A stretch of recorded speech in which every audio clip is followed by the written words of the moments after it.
Bonjour à tous les amis, vous êtes les bienvenus sur la chaîne Sam Agriculteur Indépendant et Sam c'est moi. Alors un petit tuto méca, ça vous intéresse? Enfin un tuto, il faut rester modeste, plutôt un partage d'expérience d'une problématique souvent rencontrée sur le terrain qui est un problème de fermeture d'un tronçon de pulvérisateur. À qui ça n'est pas arrivé? Le matin très tôt dans la rosée, lorsque on coupe le tronçon, on appuie sur l'interrupteur, il ne se passe rien. Alors il y a souvent plusieurs diagnostics possibles, un fusible de protection, de l'électrovanne de fermeture de tronçon qui a lâché. Mais pourquoi ce fusible a lâché? Il y a souvent une autre raison, un joint qui a cassé ou qui est coincé dans le fond du tiroir. Bref, ça c'est les deux causes les plus évidentes. Mais parfois, malgré avoir fait tout ça, ça continue de ne pas fonctionner. Et là, c'est soit l'électrovanne qui est en panne, soit un autre problème que j'ai détecté, analysé, diagnostiqué sur mon pulvé. Et donc, je vous explique comment je résous ce problème en changeant ces pièces et je partage avec vous les électrovannes, comment c'est fait. Bref, un petit tuto mécanique tout simple entre nous, entre deux moissons. Si ça vous intéresse, on est parti.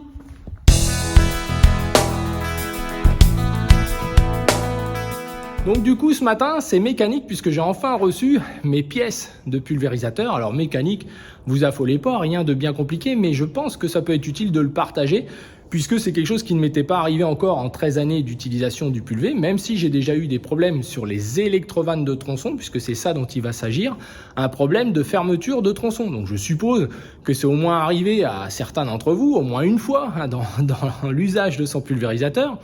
Alors justement, je vais vous montrer à quoi ça ressemble, qu'est-ce que j'ai diagnostiqué comme nouveau problème que je n'avais encore jamais eu et qui peut vous arriver car c'est le même fonctionnement pour beaucoup de pulvérisateurs, sauf si vous êtes en fermeture buse-à-buse, enfin bref, des systèmes plus évolués. Mais pour tous les systèmes classiques à fermeture par électrovanne comme ça, le fonctionnement reste globalement le même chez toutes les marques. Alors justement, on va regarder à quoi ça ressemble. Alors donc en gros, selon les marques, on a une protection, un carter dessus, c'est pas le cas ici, avec ce bloc qui se présente de la manière suivante, une vanne de général, et puis ensuite le nombre de tronçons nécessaires, donc c'est assez simple. L'eau arrive d'un côté, ressort de l'autre, vous avez vos débitmètres d'entrée, débitmètres de retour, et puis vous avez ces vannes-là qui commandent la fermeture de vos tronçons. Et puis il se peut se passer, un jour pas comme un autre, que quand vous fermez votre tronçon, eh bien celui-ci n'obéit pas, et reste ouvert ou inversement reste fermé. Ça dépend si c'est la vanne générale ou si c'est les tronçons autres de votre rampe. Donc les tronçons autres, quand ils lâchent, ils sont souvent fermés. La vanne générale, c'est l'inverse, ça reste ouvert. Ce qui est pas mal parce que ça peut permettre de finir de travailler. Ça m'est déjà arrivé. Et donc d'arrêter la prise de force à chaque bout pour permettre de vider le pulvérisateur. Et hop, je remettais en route pour rouvrir mes tronçons. Donc ça, c'est un système normalement qui est fait comme ça, je pense, pour toutes les marques. Alors comment ça se présente? Il y a une partie électrique avec le moteur qui peut se séparer du reste du bloc. Je vais vous montrer à quoi ça ressemble, c'est important puisqu'on peut aussi acheter que le moteur électrique si jamais il est grillé. Donc ça se teste. Tout simplement, vous verrez, il y a 3 bornes, je vais vous montrer, il y a 3 bornes, il y a 2 plus et un moins. Vous prenez une passe crocodile, vous branchez sur une batterie, sur le plus et puis... voilà, la partie moins sur le moins, et vous pouvez la faire fonctionner, l'ouvrir. Donc parfois elles sont en bon état, donc c'est pas ça qui lâche, c'est le fusible de protection qui est à l'intérieur. Je vais aussi vous montrer à quoi ça ressemble. Mais là, malgré le fait que j'ai changé le fusible de protection, il reclaquait à chaque fois. Qu'est-ce qui peut faire claquer ce fusible-là? C'est un joint, donc au bout du moteur électrique, il y a une tige avec plusieurs joints toriques qui sont dessus, plus ou moins gros, plus ou moins larges, qui servent à boucher les orifices pour justement couper le tronçon. Ils peuvent s'abîmer, se mettre en travers, rester dans le fond de la gorge et finalement bloquer la vanne qui fait sauter le fusible. Ça, c'est le problème le plus courant qui peut se résoudre assez vite. On sort l'électrovanne, on change les joints, on change le fusible et c'est reparti. Mais là, je changeais le fusible et ça continuait de regriller. Donc il y avait quelque chose de plus compliqué. Donc j'ai mis du temps à trouver. Et donc là, vous voyez sur les images que derrière, au bout du bloc, il y a des bouchons avec un joint, avec un ressort à l'intérieur et une agrafe qui tient ce ressort. Et on va voir que mon problème à moi, ce sont ces bouchons qui se sont à la fois colmatés et qui se sont aussi désagrégés et ne retiennent plus le ressort. Ce qui fait que quand je fermais l'électrovanne ou quand je l'ouvrais, le ressort venait avec l'électrovanne et du coup ça créait une résistance, il se remettait en travers dans le fond quand l'électrovanne se refermait et du coup ça faisait péter le fusible. Voilà, donc ça, je change les 8 bouchons, donc les 7 tronçons et le général, par anticipation, puisque voilà, au bout de 13 ans, bah, c'est quelque chose qui doit pouvoir arriver. Donc il y a de la crasse qui se met au fond et la tige, vous allez voir sur les images, elle est creuse et donc elle vient bien dans cet orifice-là pour se caler.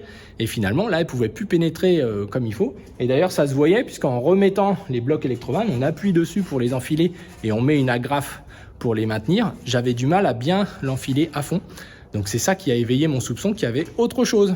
Voilà les amis, alors on démonte ça et je vous montre ça à quoi ça ressemble. Alors qu'est-ce qu'il vous faut comme outil? En tout cas, me concernant, un grand tournevis pour faire levier pour enlever les agrafes, parce que souvent c'est un bon système mais c'est assez dur à enlever. Avec une multiprise, on n'a pas toujours la place. Un petit tournevis cruciforme pour défaire la prise de courant. Et puis nous ici, une clé Torx pour défaire le cabochon des électrovannes sous lequel se situe le fusible, donc je vais vous montrer. Alors c'est parti. Alors je commence par défaire la prise de courant.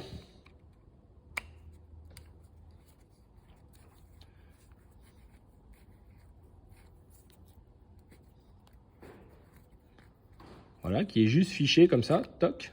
Il y a un petit joint à pas perdre. Et il y a 3 fiches. Donc là ici, au bout là, c'est le moins. Et là, il y a 2 plus. Donc, dont un qui sert à rien, qui doit être utilisé sûrement sur d'autres modèles, en tout cas me concernant.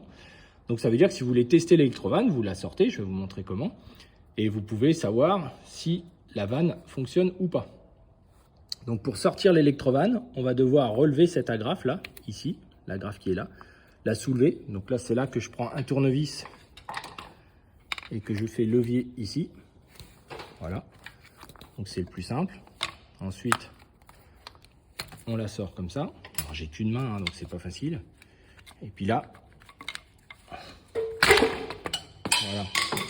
Donc là, on sort l'électrovanne, voilà. Voilà donc à quoi ça ressemble. Donc là, je vais la poser. Donc là, on a la partie électrique qui peut se désolidariser et on peut avoir ce bloc-là en dessous. Et là, ici, on peut aussi démonter cette partie-là pour démonter ensuite la tige en dessous. Donc on vérifie l'état des joints, bien entendu. Et vous voyez ici, la tige est creuse. Et elle vient s'enfiler dans le fond de l'électrovanne, dans un bouchon, le bouchon que je vous mets là à l'image, qui se dévisse. Et c'est ce bouchon-là qui a un problème. Donc on va regarder ça tout de suite. Donc là, on peut défaire le bouchon avec ici une clé de 17, très facilement. Donc je défais ça et je vous montre à quoi ça ressemble. Alors évidemment, il y a de l'eau qui coule, donc il faut essayer que ce soit propre. Donc nous, ça a été rincé. Et je vais vous montrer à quoi ça ressemble. Bon alors c'est pas un tuto méca, mais malgré tout, cette électrovanne, elle est donc démontée. Comme je vous le disais, elle est en plusieurs parties. La partie électrique qui s'enlève avec une agrafe. Et là, on a la partie motorisée qui vaut en gros 150 €. Et ensuite, on a cette partie-là avec le tiroir et puis tous les joints là qui sont à changer, pas tous les ans, mais tous les 2 ans. Il y a souvent un petit joint torique qui lâche, qui se met en travers. Ça peut être une sorte aussi de cristallisation du fond de la tige là, qui est dans ce fameux bouchon qu'on va avoir juste après, et qui peut, avec le calcaire, avec les dépôts, arriver à se durcir et en fait augmenter la résistance du tiroir. Et ça fait péter un fusible de sécurité qui est à l'intérieur de ce couvercle-là que je vous montrerai après. Donc j'ai démonté le fameux bouchon. Donc en neuf, le bouchon se présente comme ça. Vous voyez, il y a un trou, c'est là-dedans que la tige vient rentrer. Donc, il faut que ce soit propre justement. Et comme c'est incliné vers le bas, le dépôt s'accumule à l'intérieur. Je vais vous montrer l'ancien bouchon à la différence. Par-dessus ça, vient se mettre un ressort qui vient bien s'enquiller sur ces agrafes là. Vous voyez? Et là, la tige vient là-dessus et ça fait l'étanchéité. Maintenant, l'ancien que j'ai démonté, et ils sont tous comme ça, je les ai tous démontés, l'agrafe finit par se détériorer et s'écarter. Vous voyez là l'allure que ça a. Donc du coup, le ressort, il peut plus tenir. Et quand le tiroir bouge, le ressort remonte avec le tiroir. Et c'est ce qui fait griller le système. Alors a priori, c'est quelque chose qui est connu, puisque quand j'ai commandé mes bouchons, j'ai demandé, ça leur arrivait une fois ou deux. Mais c'est quelque chose qui, voilà, au bout de 8-10 ans, selon les types d'entretien, etc., vous voyez, le produit vient se cumuler à l'intérieur. Et même en nettoyant le mieux possible. C'est logique, c'est la tête en bas. Je pense que ces bouchons-là, peut-être une fois par an, il faut peut-être les ouvrir. En tout cas, j'ai découvert ça. Je pensais qu'ils faisaient partie du bloc quand je les ai vus. Donc je pensais pas que ça se démontait. Et du coup, il faut, à mon avis, ouvrir ça de temps en temps, faire tourner le pulvé à vide et bien nettoyer ces bouchons-là, pour justement que la crasse ne se mette pas dedans, et ce qui fait que ça fait s'écarter avec le temps les agrafes, puisque le tiroir il force dedans et ça peut pas bien fonctionner. Voilà, donc j'arrête là et je vous montre le fameux fusible pour ceux qui éventuellement à qui ça n'est jamais arrivé. Et un matin pas comme un autre, vous savez, dans la rosée à 4 h du matin, quand il y a 2 électrovannes qui lâchent avec le fusible, c'est chouette, hein, on descend, voilà. Alors on regarde ça vite fait. Alors, sur le dessus de l'électrovanne, il y a un capot qui se défait avec des vis Torx pour ce modèle-là. Et là on accède au haut du moteur, hein, ça peut se faire sans sortir l'électrovanne, hein.